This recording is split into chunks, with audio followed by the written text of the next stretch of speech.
بەناوی خوای گەورە و میهرەبان هەواڵانی خەباتجێر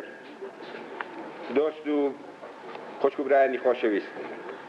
بە سڵاوێکی شۆڕجێرانەی گەرمەوە پیرۆزبایی جەژنی دامەزراندنی یەکێتی نیشتمانی کوردستانتان لێ دەکەم. پیرۆزبایی لە ئێوە و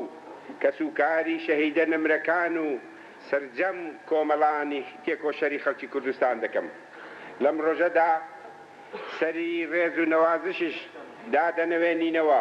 بۆ گیانی پاچی هەموو ئەو شەهیدە دلێر و قارەمانانەی یەکێتی نیشتمانی کوردستان و گەلەکەمان کە بە خوێنی گەشیان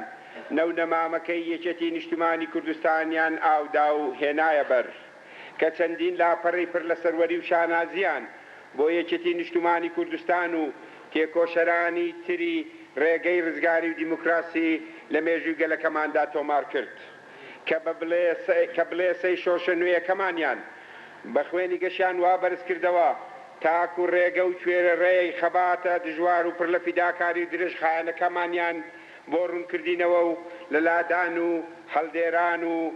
سەر لێ شێوان پاراستنیان. دەبا جانی پاچی ئەو شەهیدانەش کە بریتین لەدەیان ئەندامی سەرکردایەتی و فەرماندەی پێشمەرگە و سەدان کادری سیاسی و پێشمەرگانە و هەزاران ئەندام و لایەنگران و هاوخەبات دەبا جانی پاچیان لە بەهەشتی نەمریدا ئاسوودە بێت بەوەی کە ڕەنج و فیداکارەکانیان بە خۆڕایی نەچووە، خوێنی گەشیان بە فیرۆ نەدراوە، ڕێبازە شۆڕجێرانەکەیان جمەی دێت لە خەباتجێرانی شۆڕژێر و کۆڵنەدەر و خۆراگر و هوشیار دەسا بۆ ڕێزگرتن لێیان لەو قارەمانانەی ئەم ڕۆژیان بۆ هێنانەدی و لە هەموو شەهیدانی کورد و کوردستان دەقیقەیەک بە ماتەمی بوەستن.